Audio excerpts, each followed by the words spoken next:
In this video, I'm going to show you how you can make images clickable in Squarespace. So what you want to do, you want to go to your Squarespace website, go into the editor of your site, and as you can see, here I have uploaded this picture.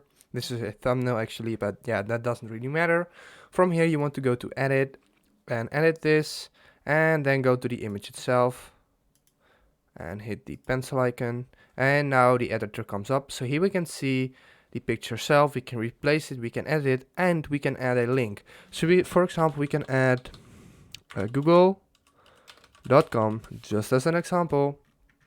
Then we can go out, and now it's linked to Google. If we see again, there it is. So now what we can do, we can hit done and hit save.